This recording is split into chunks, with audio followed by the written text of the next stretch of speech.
एक जमाना था और अभी भी है कई जगह, बेटा मतलब कुल का दीपक, बुढ़ापे की लाठी का सहारा। अब बुढ़ापे में लाठी का सहारा बनेगा कि लाठी मारेगा, इसकी गारंटी कोई नहीं ले सकता। लेकिन मैं गारंटी ले सकता हूं कि बेटी अगर होगी तो जब तक सांस चलेगी माता पिता के लिए चलेगी। फिर भी बेटा, सेक्स रेशियो बुरी तरह बिगड़ गया था। मध्य प्रदेश की धरती पर 1000 बेटों पे केवल 912 बेटियां पैदा हो रही थी। और जब ये भेद देखता था तो दिल में दर्द उठता था, मन में तकलीफ होती थी कि ये भेदभाव क्यों? एक मां की कोख से बेटा और बेटी दोनों जन्म लेते हैं, एक ही भगवान सबको बनाता है, फिर बेटा बेटी में भेद क्यों? एक जगह ऐसे ही मैं एक सामाजिक कार्यक्रम में, तब मैं एमएलए एमपी कुछ नहीं था, लेकिन एक सामूहिक विवाह में बोलने का मौका मिल गया मुझे। तो मैंने अपील की कि बेटी को आने दो, बेटी है तो कल है,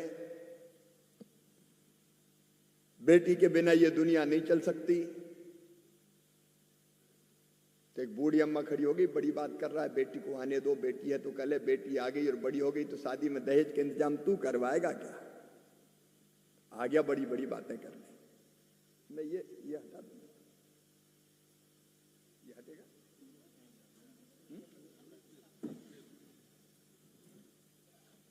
अब माइक ठीक रहेगा सही। तो शादी में दहेज का इंतजाम तू करेगा क्या? मुझे लगा कि मामला इतना सरल नहीं है। जब तक दुनिया बेटी को बोझ मानेगी तब तक पैदा नहीं होने देगी। तो बेटी को वरदान बनाना पड़ेगा। कई बार तकलीफ होती है सोच के ही कि पेट को ही कत्ल खाना बना दिया गया था। और तब अब मेरी बहन कह रही थी लाडली लक्ष्मी योजना, मेरे दिमाग में आई पहले दिन मुख्यमंत्री बना, क्योंकि दर्द तो बहुत दिनों से था कि एक ऐसी योजना बना शिवराज के बेटी अगर पैदा हो इस धरती पर, मध्य प्रदेश की धरती पर, तो लखपति ही पैदा हो। और इस योजना में इस बात का प्रावधान किया कि बेटी के जन्म लेते ही उसके नाम से इतने पैसे डाल दिए जाएं कि पढ़ाई के लिए भी पैसे मिलते जाएं, और जब 21 साल की हो तो 1 लाख रुपए से ज्यादा की राशि मिल जाए। लाडली लक्ष्मी योजना।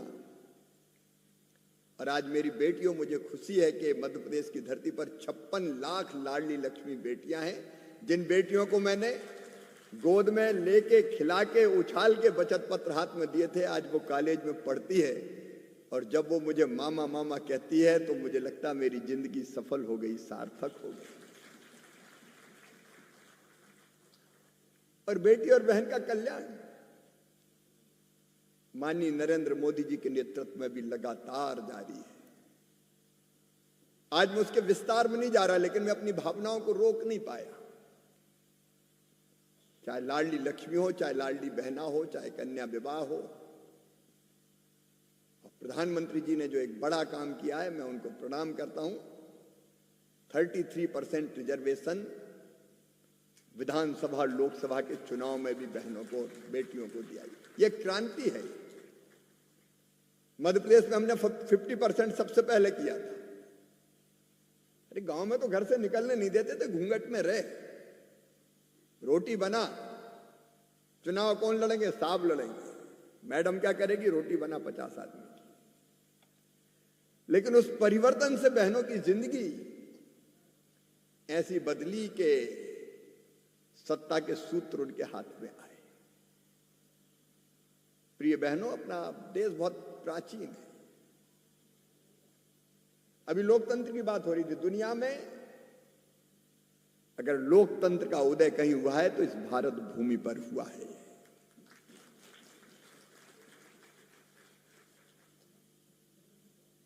और प्रधानमंत्री जी के नेतृत्व में देखिए, भारत का जो अतीत था वो महान था। जब दुनिया के तथाकथित विकसित देशों में सभ्यता के सूर्य का उदय नहीं हुआ था, तब हमारे यहां वेदों की ऋचाएं लिख दी गई थी। एकम सद विप्रा बहुधा जैसे मंत्र, सत्य एक है, विद्वान उसको अलग अलग तरीके से कहते हैं। तब से हमारे ऋषि गा रहे थे। क्या विचार थे? आत्मवत सर्वभूतेषु, सबको अपने जैसा मानो। अयम निजम परो वेत्ति गणना लघु चेतसा मुदार चरिता नाम तू वसुदैव कुटुंबकम। सारी वसुधा, सारी दुनिया ही एक परिवार है। हमारा सोच, हमारा विचार, हमारी सभ्यता, संस्कृति, संस्कार, जीवन मूल्य, परंपराएं अत्यंत उच्च कोटि की। बीच में पराधीनता का काल आया, हम गुलाम हुए। मुगल आए, फिर अंग्रेज आए। गुलामी के उस काल में जरूर हम अवनति की तरफ गए, लेकिन आज मुझे गर्व है, मैं अटल बिहारी वाजपेयी जी के चरणों में प्रणाम करता हूं। कल से उनके जन्म का शताब्दी वर्ष प्रारंभ हो रहा है। अटल जी प्रधानमंत्री बने, भारत में एक नए युग का प्रारंभ हुआ। पोखरण का परमाणु विस्फोट हो, प्रधानमंत्री ग्रामीण सड़क हो, राष्ट्रीय राजमार्ग में, मैं अब उपलब्धियां गिनाना आज लक्ष्य नहीं है। मैं उनको प्रणाम करता हूं। विकास का नया अध्याय प्रारंभ हुआ और आज मोदी जी के नेतृत्व में एक वैभवशाली, गौरवशाली, संपन्न, समृद्ध, शक्तिशाली, आत्मनिर्भर और विकसित भारत का निर्माण हो रहा है। लेकिन मेरी प्रिय बहनों और बेटियों, एक कार्यकर्ता, एक नागरिक के नाते जब मैं सोचता हूं, तो विकसित भारत के निर्माण में एक सबसे बड़ी बाधा है, और वो है लगातार होने वाला चुनाव। अब सोच के देखो जरा गंभीरता से, क्या कोई दिन ऐसा जाता है जिस दिन राजनीतिक पार्टी चुनाव की तैयारी में ना लगी रहती हो? अभी अभी बिहार के चुनाव संपन्न हुए, उसके पहले महाराष्ट्र, छत्तीसगढ़, उसके पहले दिल्ली, जहां से केजरीवाल साहब विदा कर दिए गए, उसके पहले हरियाणा, महाराष्ट्र, झारखंड, जम्मू कश्मीर, उसके पहले लोकसभा का चुनाव, उसके पहले छत्तीसगढ़, राजस्थान, मध्य प्रदेश। और कुछ हो ना हो, अपने देश में 5 साल 12 महीने 365 दिन चुनाव की तैयारी जरूर चलती रहती है। सारे राजनीतिक दलों का एक ही सोच, इस चुनाव में कैसे हम जीत हासिल करें, और उससे देश को कितना नुकसान होगा। हमारी ताकत, हमारी मतलब सब राजनीतिक दलों के नेताओं की, चुनाव आता है तो प्रधानमंत्री जी का समय जाता है, केंद्रीय मंत्रियों का समय जाता है, केवल चुनाव के समय नहीं। चुनाव साल भर बाद है, तैयारियां अभी से जारी है।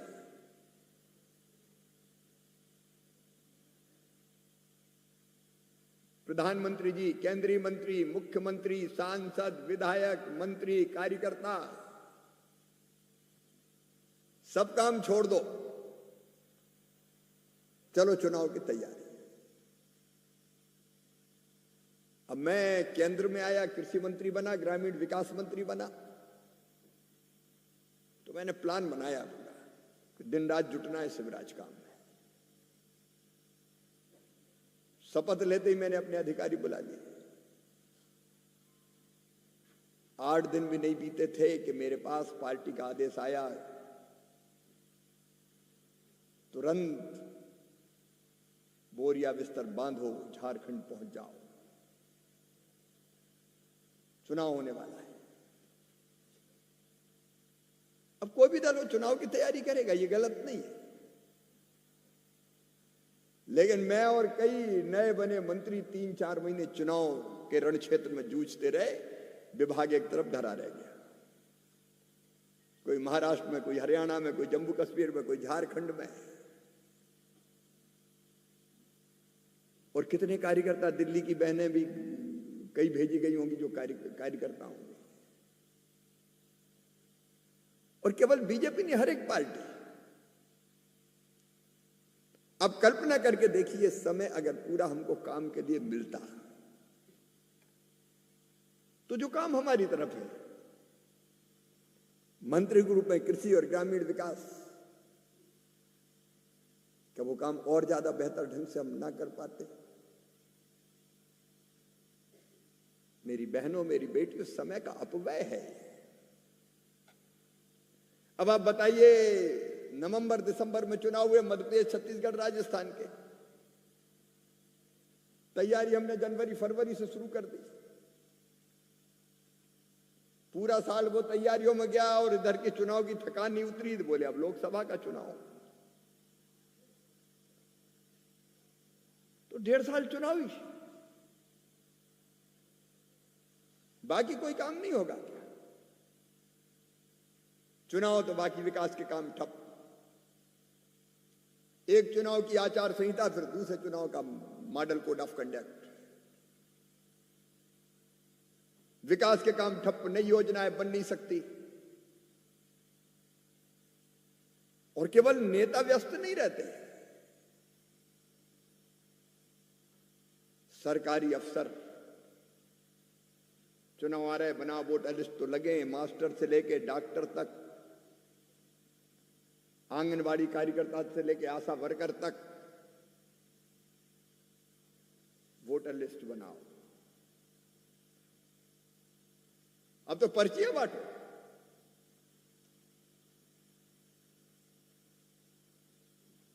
अच्छा, जिस राज्य में चुनाव होता है केवल वहीं के अफसर नहीं लगते। बिहार में चुनाव तो मध्य प्रदेश के अफसर जाएंगे ऑब्जर्वर बन के। साहब कहां हैं? बोले वो तो ऑब्जर्वर बन के गए। अब जनता चक्कर लगाए, साहब को भी आनंद आता है कि चलो तफरी करें, कहां काम के चक्कर में पड़े। और आजकल तो फाइनेंस देखने वाला अलग, फील्ड का अलग, लैंड ऑर्डर वाला अलग।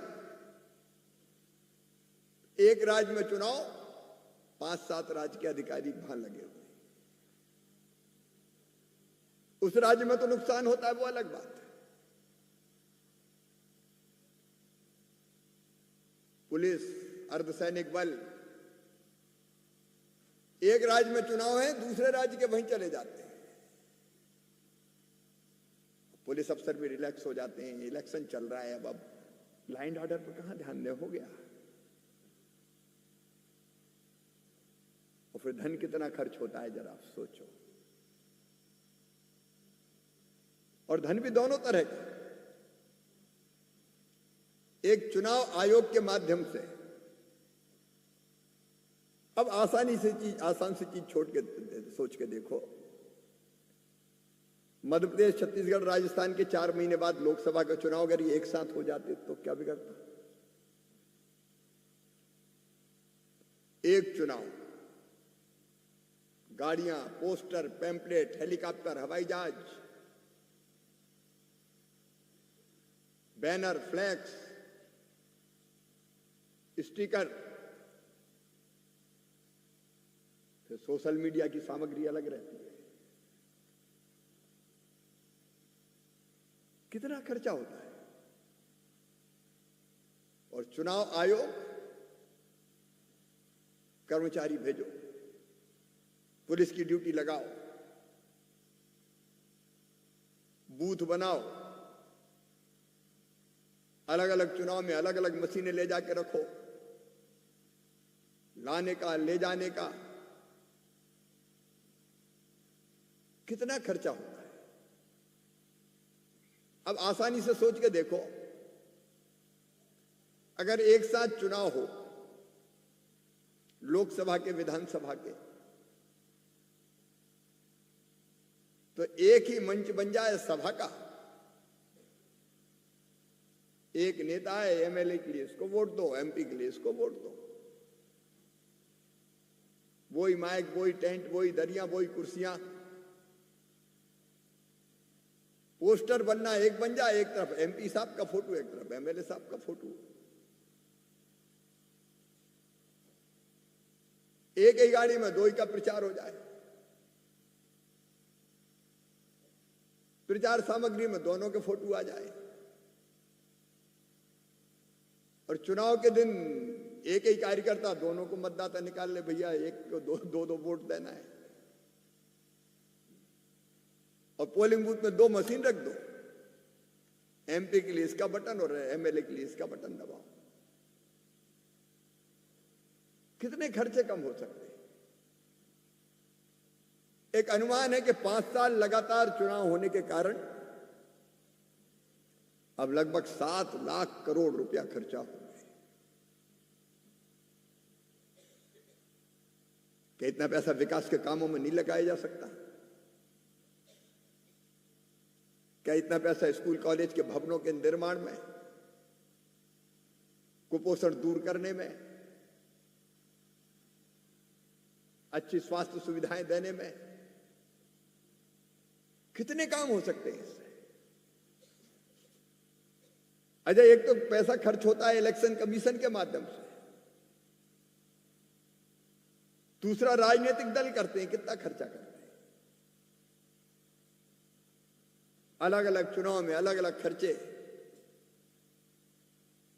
पोस्टर पंफलेट के खर्चे अलग हैं, लेकिन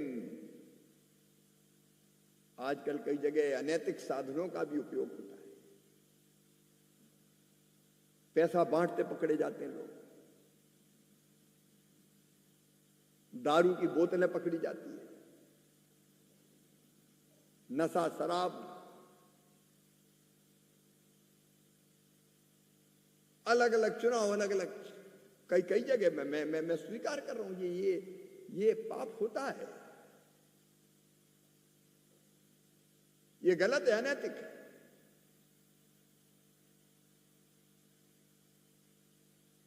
एक तरह से प्रलोभन देने की, बिगाड़ने की कोशिशें होती है। और केवल इतने ही नहीं,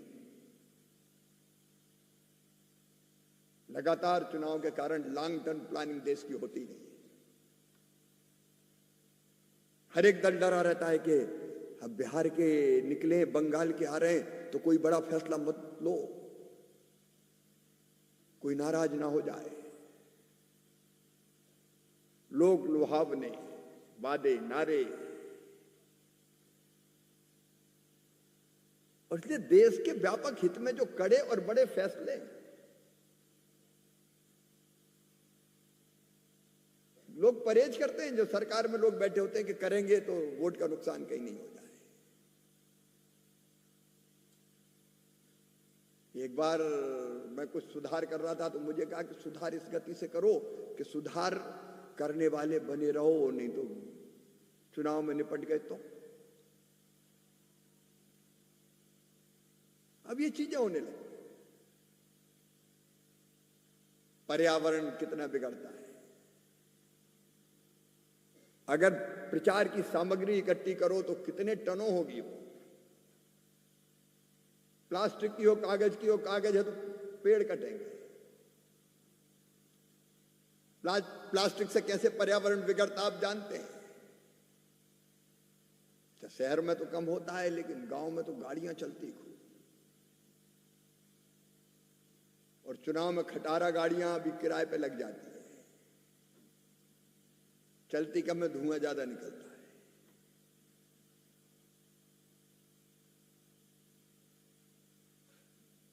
ध्वनि प्रदूषण, तो पर्यावरण को बिगाड़ने का काम भी करते हैं। लॉ एंड ऑर्डर, पुलिस का ध्यान फिर अपराधी पकड़ने में नहीं रहता, चुनाव में लगे हैं सब।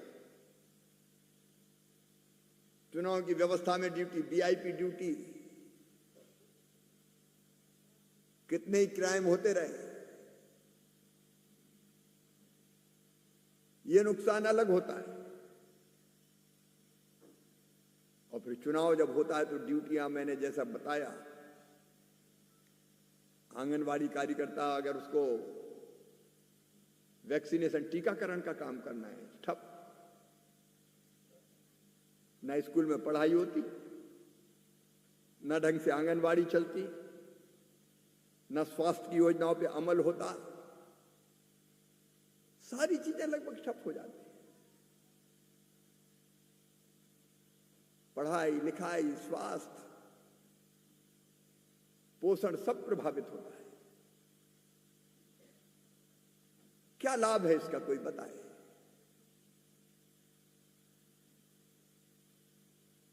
मुझे एक जगह ये और बताया कि एक नुकसान और होता है। मैंने कहा क्या? बोलिए बार बार चुनाव होने से नए लोगों को मौका नहीं मिलता। मैंने कहा क्यों? बोले साहब एक चुनाव में नेताजी हार गए और ज्यादा इन्फ्लुएंस करने वाले हैं, और 4 महीना 6 महीना बाद दूसरा चुनाव है तो वहां भी टिकट ले लेते हैं, नए लोग रह जाते हैं, हार ही चुनाव लड़ लेता है। तो बाद में मुझे लगा कि ये भी सच है। एक साथ निपट जाए तो कई नए लोगों को मौका मिल जाए।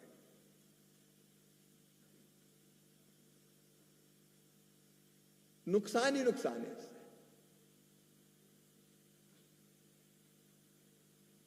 मैं दर्जनों और नुकसान गिना सकता हूं, लेकिन आज मैं मेरी बहनों ये निवेदन करने आया हूं। देखो अलग अलग चुनाव से भारतीय जनता पार्टी जैसी पार्टी तो फायदे में रहती है, क्योंकि कार्यकर्ता ऐसे हैं कि कहीं भी भेज दो चले कमर कस के। अगर दल के नाते देखें तो बीजेपी का तो बार बार चुनाव में फायदा है, लेकिन ये मोदी जी है जो कहते हैं देश का नुकसान नहीं होना चाहिए, जनता को नुकसान नहीं होना चाहिए। और इसलिए होने वाले नुकसानों को देखते हैं।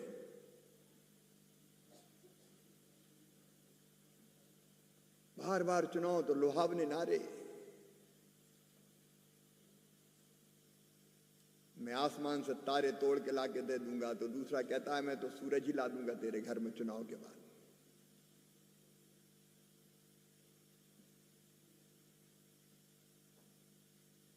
आर्थिक स्थितियां फिर बिगड़ती हैं। और इसलिए मेरी प्रिय बहनों बेटियों, समय आ गया है कि देश इस पे एक बार फैसला करे। संविधान में संशोधन हो और इस बात का प्रावधान कर दिया जाए कि 5 साल में केवल एक बार विधानसभा और लोकसभा सारे चुनाव एक साथ होंगे। अरे 4.5 साल काम करने दो ना भाई। 4.5 साल काम करने दो, 6 महीने चुनाव में लग जाए 5 साल में। 5 साल चुनाव बस। जनता भी थक जाती बेचारी। अब इसके लिए वोट, अब उसके लिए वोट। और राजनीतिक दल के कार्यकर्ताओं का ये बुरा हाल है। दरवाजा खटखटाया, जैसी खोला फलानी बटन दबाई, ये लीजिए, बोले आ गए, और कोई काम नहीं है तुम्हें।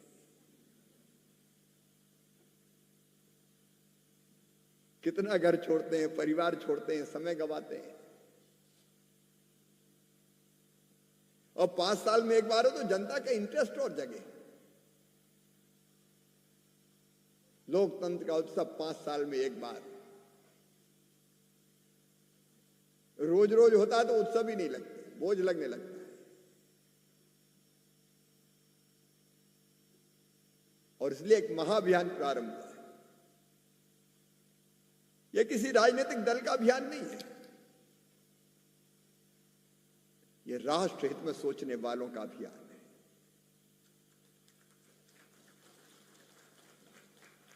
व्यापार, बिजनेस, चुनाव सब ठप कर देता और बिजनेस वालों की तो और मौत है। चुनाव आए तो पहुंच गए लाभ चंदा। अच्छा, देना भी है तो एक को नहीं दे सकते, दूसरे को भी देना पड़ेगा। जिसकी संभावना ज्यादा उसको थोड़ा ज्यादा दे दो, लेकिन थोड़ा बहुत इसे भी दे दो, कहीं यही आ गया तो। और कई जगह तो इंडिपेंडेंट डट जाते हैं कि हमें भी दो, हम भी लड़ रहे हैं।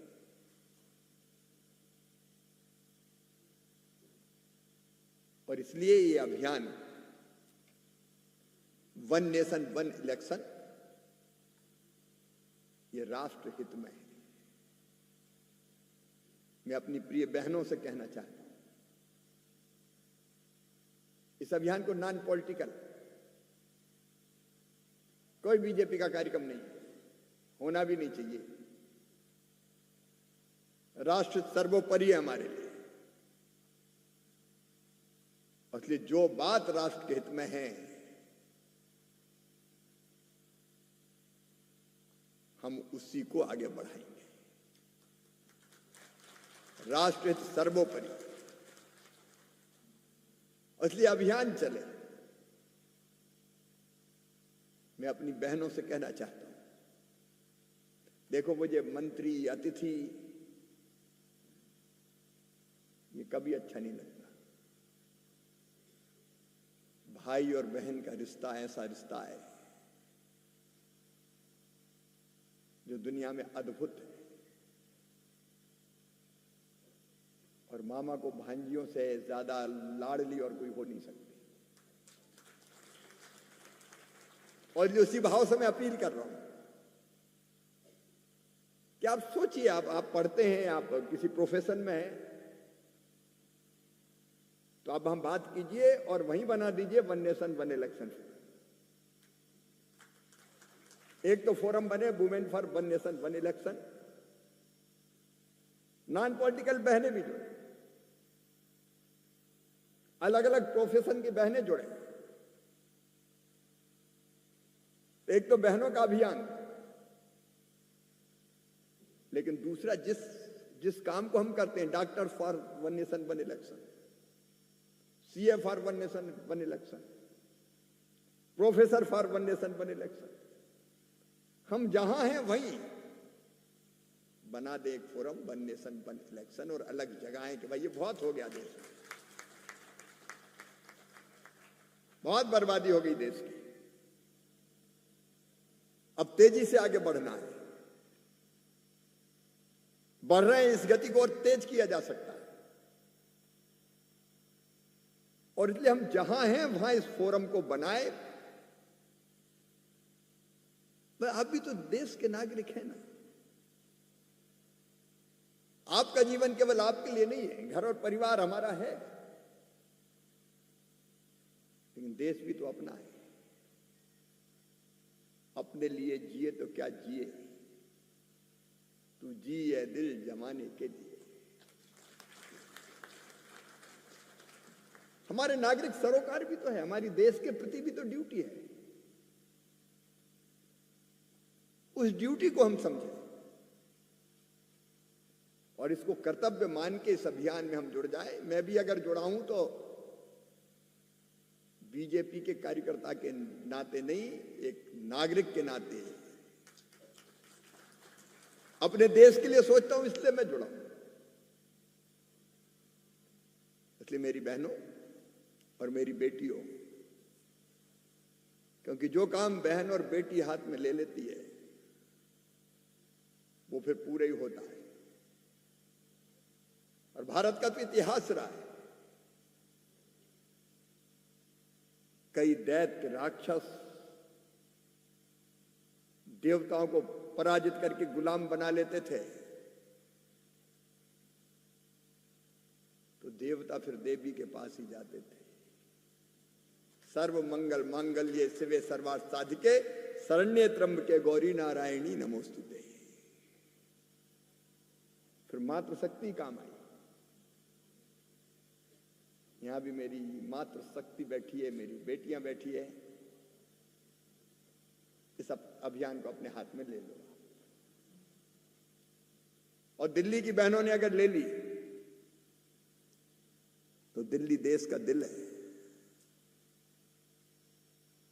दिल ठीक से अगर ये धड़क गया तो पूरा हिंदुस्तान खड़ा कर दोगी आप।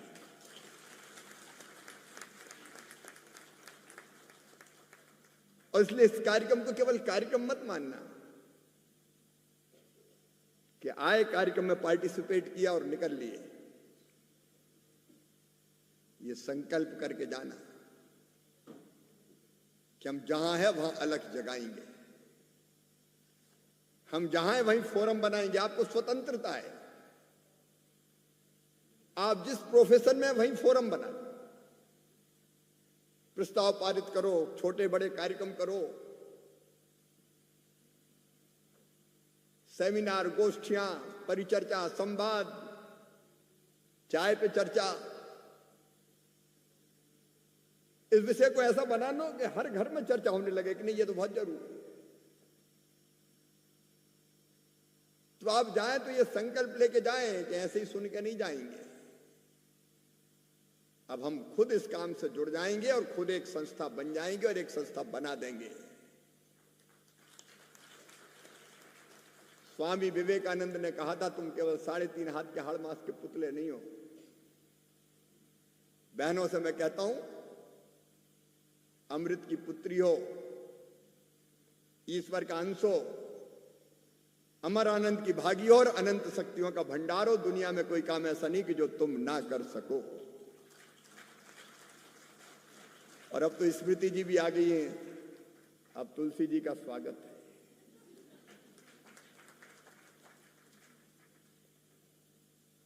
तो मेरा काम अब लगभग पूरा हो गया।